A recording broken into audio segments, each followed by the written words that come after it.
Hello and welcome to Creative Lounge on Trust TV. My name is Ahmed Mohamed Bello, also known as the Duke of Abuja, and I am your host on this show.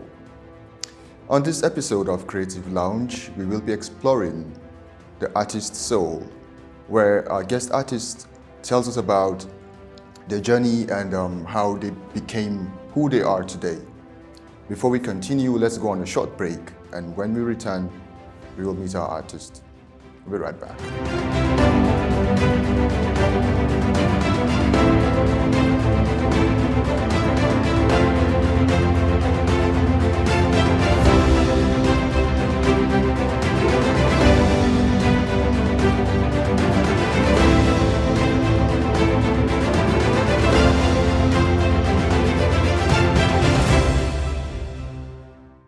You're welcome back, and it's still Creative Lounge. Our guest is in the house. His name is Enoch Chinwe Uba. He's a passionate artist whose work constantly speaks for him. You're welcome, Enoch. Thanks, man. So tell us about your background as an artist. Where do you come from, your schooling and everything you need to know? I come from the eastern part of Nigeria, Enugu to be precise. I was born in Kano, into an artistic family anyway. I've been basically creative my whole life. Like I said, I was born into an art family, so I started creating pretty much when I was. My earliest memory of anything I've created was like when I was 10. I made like a small art book, right? And I've been privileged to like meet a couple of mentors along the way, and yeah, all of that has led me to this point. Yeah. Okay. So how would you describe your style? Because I've gone through your works and they're very unique. Mm-hmm. You know, what's your style? What would you call it? Okay, so it's figurative painting, right?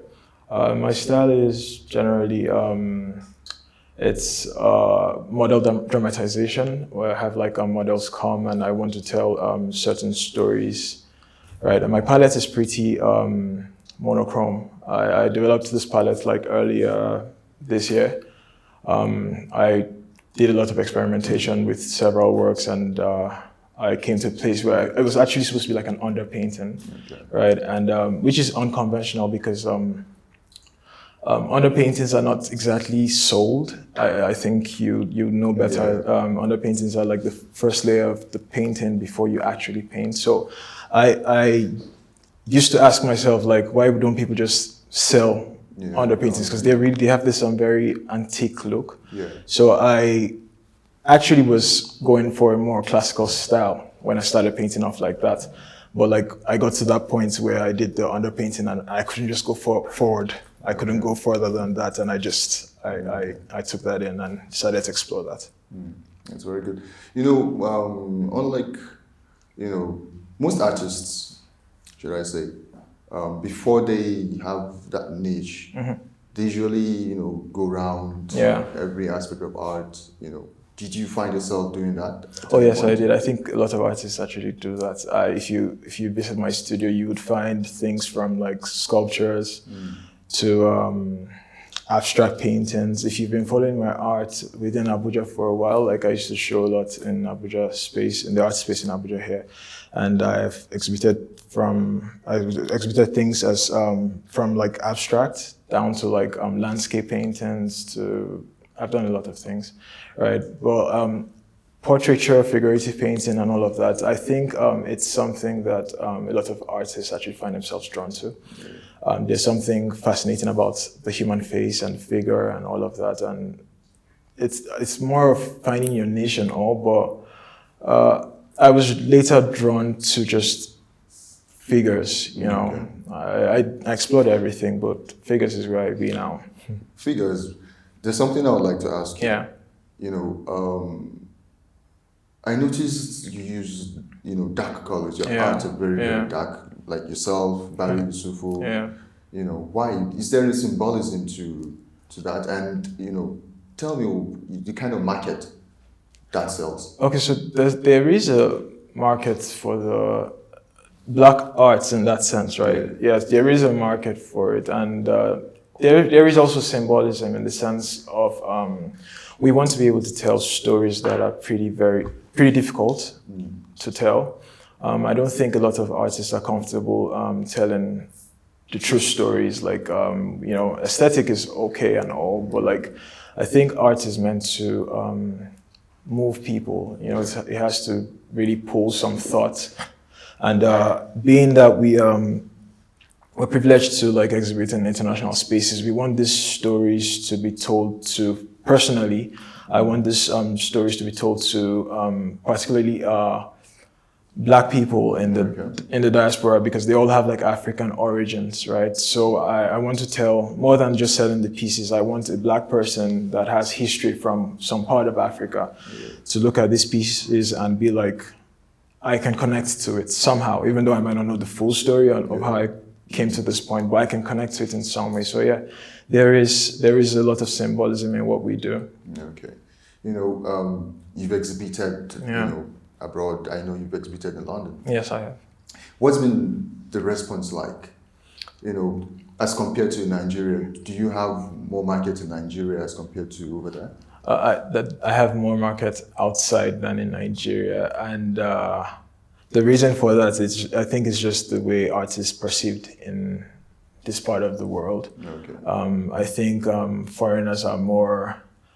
It's always been like this, I think, even down to like during the slavery era, when all those pieces were like taken over there. I don't think they had as much appreciation as.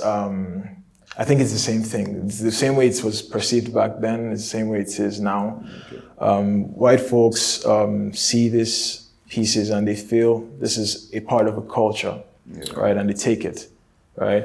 And we just, perhaps because we have a lot of creatives down here, so it's underappreciated maybe. Okay. So there's more market there. For some reason, they're more interested in what we have to say than I think it's the the euphoria of the life that we're living. We're constantly in the struggle, so it's kind of hard to even like stand apart and appreciate that moment, right? For them, they're not in the heat of the moment, so they can actually stand back and be like, "Oh, this is beautiful," right? The struggle, the whole thing, it's beautiful. So yeah. So every artist has a creative process. Yeah. What's yours like? What do you do? What's your creative process? My process, that's a very strange question, right? Someone else asked me that question before. I think I just wake up and paint. Okay. I don't have rituals that I do. I know some people do all sorts of things before they create. Yeah. I don't do that. I literally just wake up and feel like I have a job to do. Okay. And I go do it. Typically I start to paint in the mornings, right? So when I wake up, I just, say a prayer and check my mails and everything. Then I just go straight to the studio. I paint long hours. So I really don't have a ritual or process. So basically painting is the only thing you do? Yes. So you paint all around the clock? Yes, I do. Do you even get any sleep at all? I try to. I really try to. I think I record maybe 6 hours per night. Oh. That's like I sleep maybe 10, I wake up by 3, and I continue.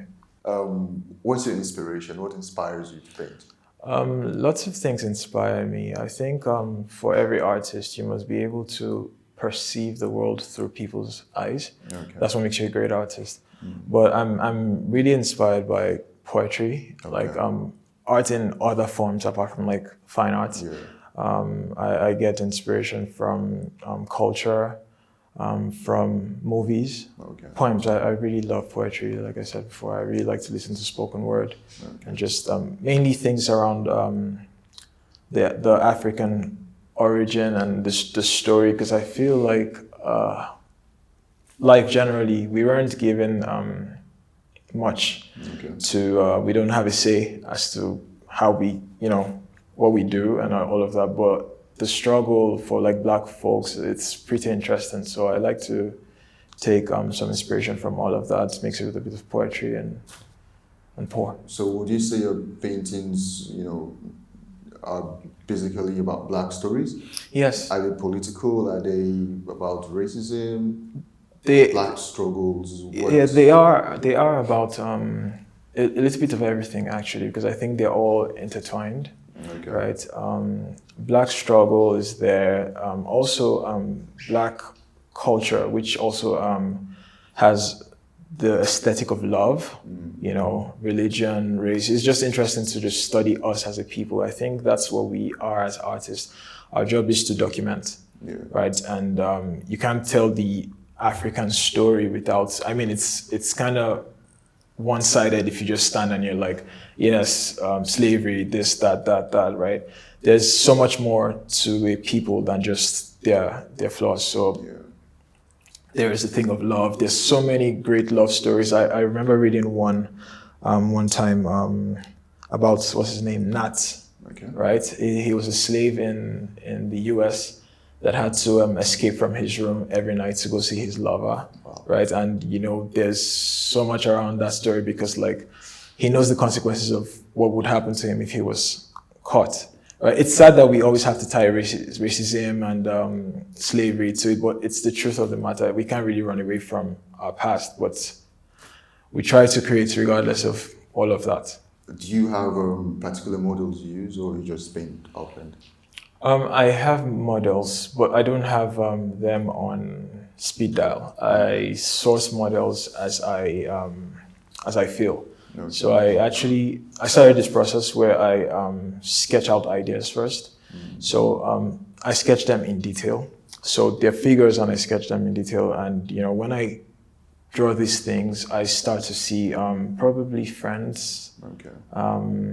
I start to source models that fits the profile of what I've just sketched, right? So I don't, I actually look for models. I could be in the supermarket and be like, I paint a lot of females, which is weird, but I could see a person in the supermarket and be like, you look like something I've drawn before. You fit the profile to this work. So I just probably reach out to her, and you don't always get a positive response sometimes. Some people are flattered by the fact that you want to paint them. Other people are like, I don't know you. So I source my models. Which will you consider your favorite painting? So far? There's a piece called Uju. Okay. Right? It's one of my favorite ones. I took a picture of it sometime earlier last year, but I didn't get to paint it until like this year. But like I didn't, the way I painted it wasn't planned. I didn't do a sketch for it or anything. I just wanted to paint something. I took a picture of it with my phone last year, and you know, someday I was in the studio and I wanted to paint something. So I took that reference, I cropped it a little bit, and then I painted her in a sweet white background. And you know, then I decided to do something different, and I decided, why not add a pop of color? Okay. And I added a bit of green to her eyes. And I was like, wow. And that was like it was a real shift in my works, because I had, before that point, when I started using the whole underpainting thing, I hadn't painted anything that had color, apart from like the monochrome colors I use. So trying that in there and just seeing how it came out, I loved. That's my favorite piece so far. Yeah. How long does it take you to paint a piece? It depends. If it's a smaller piece, like I could finish a miniature in a day. Okay. Right, I could finish a medium-sized painting in 2-3 days. Okay. Right, but if it's something larger than that, you're talking a week, 2 weeks, 3 weeks. Yeah. What's the biggest work you've done? What's the size? I'm working on one right now. It's 90 by 60. Okay. That's about like a big blackboard, basically. Okay. A wide blackboard. It's just very big. Yeah. Art is very vast. Yeah, it is. And art influences so many of us. You know, tell us how it influences other areas of your life. It doesn't. I would say it's good and bad, right? It's influencing my life. The bad part of that there is that I don't have time for so many other things, right? I really have to make out time to do simple things like I don't know, like go out to see people. I don't socialize a lot and all of that. But in better ways, I think I have a really dynamic perspective of life. Okay. Right? I study things quite deeper than most people would. I look at things a couple of times deeper than most people will just look at, compared to how people just look at stuff on the surface. I try to like make more meaning, and also I get to appreciate just the aesthetic of the world. It's really nice having that artsy background to take on life. Yeah. So you're one of those people who believe artists are weird. I know for a fact that we are weird. Yeah, because we don't see life like the way that people do. It's hard to explain that actually, but it's true. So how would you say art influences the society? Depends on how they want to be influenced, but art is a voice, right? Mm. So it depends on if people want to listen or not. Okay. Right. But then again, I think the thing about voices is that unless you're deaf, it would register somewhere. Okay. So if you're creating, you're trying to maybe a political painting or not, you're creating something, you have something to say. If you say it enough times, I think it starts to register in the subconscious of people. Right, so it does have a strong role to play in like society. I think we influence them without them knowing that they're being influenced. Right, take for example fashion. You have this thing where musicians, they dress a certain way, they release some funny words in their songs, and before you know it, everybody's using those things in like conversations and in their everyday life. I think it's the same thing for paintings as well. If you are privileged to have your painting, that's why it's so important that art is seen, right, on the biggest of stages, right? I think if you have a piece that is being shown in a place where a lot of people can't see it, it does something to their minds, right, that they might not be aware of at the time. So it's a very convincing tool in society. I mean, look at ads, all this kind of art is used everywhere for influence, actually. Yeah. Art is meant to provoke thoughts. Exactly. When you see a piece, you're meant to get provoked. Mm-hmm. It should raise thoughts in you. How do you expect people to feel after they see your works? I want them to feel, sadly, I don't always want to give them a pleasant ending with my works. I actually want people to rethink certain things, right? I don't, my pieces are not, which is a problem I have with like lots of people. Not everybody resonates with my piece because they're more, they're strong, right? They have things to say that are really uneasy to digest. I want people to be able to really think about certain things, like go back to history and make sure those things don't happen again. I paint a lot about the past, but at the same time, I for example, there's this piece I created some time ago called Temilola. Okay. So Temilola has a girl, she has an African name, so obviously she's Nigerian. She's a girl standing there holding her hat. She's all, excited, and there's a TV by her side, and it's just a white screen. So the idea of that painting was to talk about how the West have some kind of influence through like media. Imperialism. Exactly, So I wanted people to see that these things can actually influence, just our Nigerian dream, for example. What is the Nigerian dream? That's another question for later. But like, it can influence the way our young kids, youths and people, how they perceive the life ahead of them.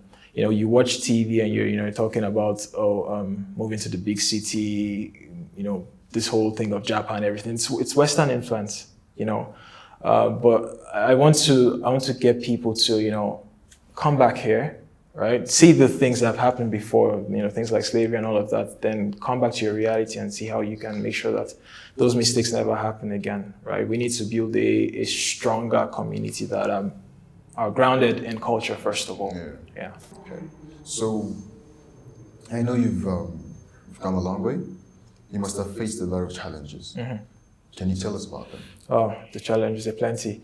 So it's just the normal thing, right? It's the normal things like when you decide to be an artist. I always tell people arts as a career is actually probably one of the toughest ones out there. Lots of people don't see it that way because I think lots of artists have the tenacity to keep creating. Doesn't make it easy, right? It's very difficult when you make paintings and you don't have good feedback. Yeah. It's another thing when you have your paintings sit with you longer than expected, right? You create pieces and you don't have buyers, so you just have to turn your house to like a big gallery. Yeah, you understand that. So that's those are like one of the struggles. But like there's also, there's times when I had to like go for like exhibitions. You pay for these exhibitions to even like get your pieces in the space, but doesn't guarantee that you would sell, right? And there's that thing, you don't sell at that exhibition, you go home with your paintings, right? And they'll call you again in like 2 months, there's another exhibition. But I think the drive and the belief that one day you're going to, so you just keep doing that. And it's, to be honest, it doesn't favor everybody. Some people get tired and they stop. There's so much, but yeah. Has it ever happened to you that anyone talks you down and say your art is not good enough? Oh, I've had that plenty of times, actually. Like even constantly, even like till this moment. How do you react to that? It can mess with your mind. It really can mess with your mind. But at the end of the day, you have to like surround yourself with people that actually appreciate your work. There's this thing that happens with people where like us, where you tend to focus more on your negative thoughts than your positive. So it's the same thing for feedback, right? You could perhaps show your painting to 10 people and everyone's saying like, oh, this is beautiful, but you don't really acknowledge that. Then the one person that says this is horrible, that's where you focus on. And it's actually a bad thing. You shouldn't do that. I think you should really surround your thoughts with those positive comments, because those people will actually take out their time to write those things about it because they do mean it. You understand? I accept they were just like, butchering you up. I think many people that actually message me and tell me that, oh, I really like your painting, I think they really do mean it. So I think you should core in on those people and, leave everybody else alone. Okay, I want us to talk about selling art. Yeah. The art itself. Mm-hmm. How do you determine your pricing? You make an artwork and, you're deliberating, how should I sell this? What price do I give it? How do you come about that? So it depends, right? You can do this with if you're opportune to work with a gallery, you can do this with a gallery, right? The gallery the gallerist can be the one to tell you that, okay, you haven't been selling for this long, your career is just starting, start at this price, At the same time, before you even meet a gallerist, I think you should have an idea of what your pricing should be like. And that comes from, you pad your pricing based on things like how long you've been working, right? Your general experience. I was talking about how I can finish a painting in a day or 2 days. That doesn't come easy. That comes after you've painted so long that your process is just straightforward, right? So you should have like an idea of like your general price. You pad that with your years of experience. You pad that with how long it takes for you to create one piece. And probably the story too. Exactly. Sentiment is another thing, right? Another thing is to also look around the market, right? Study the market. A lot of artists don't like to disclose their prices, so that's kind of sad. You might not be able to, key in on how much you should. But if you have friends that are in the same industry as you, you should be able to just have an idea of what the market is paying for maybe this size. Size is another factor. Yeah. Paying for this size and, compare your years of experience with their years of experience. Also be realistic, right? Compare how long they've been in the market compared to yourself and, maybe just put yourself right under that, right? If you've been working for longer, yeah, sure, go for it. The reason for this, by the way, is because like I said, the career, the artistic career is kind of, it's your whole life, right? You don't want it to peak too fast, right? If you go ahead and start like making ridiculous demands for your pieces, you would lose, regardless of how people find your work beautiful, they might just not be able to afford it, right? So it's better to grow over the years, right? So that when you're older, you can actually have lots of money. Yeah, that's retirement plans. So, what kind of galleries do you have your works in presently? I have my works in some galleries. I have one in Brazil, I have one in London, and I'm working with one in Germany and also in the US. They're at good galleries, honestly. You know, international galleries, like obviously. So, yeah. They've been fair enough with you? Yeah, they have. The industry is brutal, I think, in some ways, but they are good enough. Okay. So would you say amongst the artists working with the gallery, are you the only black person, or you have, well, you have competitions among black folks? Competition is a strong word. So the thing is, there is a demand, right? Since COVID, there has been a demand for figurative paintings. So you're sure to find at least 5 figurative artists in the gallery that you work with at this time. So competition, no, not really, right? Not really a competition. It's just, you're just one other artist. So it depends on the story you want to tell. Yeah. You know, you have to find a way to make yourself unique, right? So you don't get lost in the market, right? There's so many, for example, landscapes everywhere. Not unless you are a fan of this artist before you know that, okay, this landscape belongs to this artist. So you have to find a way to like really edge out. So there are younger artists out there who are praying and hoping to be where you are today. What would you say to them? I'd say to continue to keep doing what they're doing, but then again, that's mid advice, because a lot of people say just consistency and all. I think my approach is to be self-aware. Okay. Right. So if you're deciding, I'm not saying you should stop, but at each point, you have to really stop and listen to what people are saying. Contrary to what people say, don't listen to anyone. I think you should, but you should learn how to like filter. Right. Criticism is very needed in art. So if someone tells you your art is not good enough and all of that, and you want to just give up creating, it means maybe you just don't have it in you, right? I think that's a lot of things that galleries and everything, well, that's what they look for. They look for character, right? So my advice is to just, keep doing what you're doing, re-strategize at each point, right? Have a goal. If you know that you want to end up in a museum someday in Italy or wherever, have that in your mind.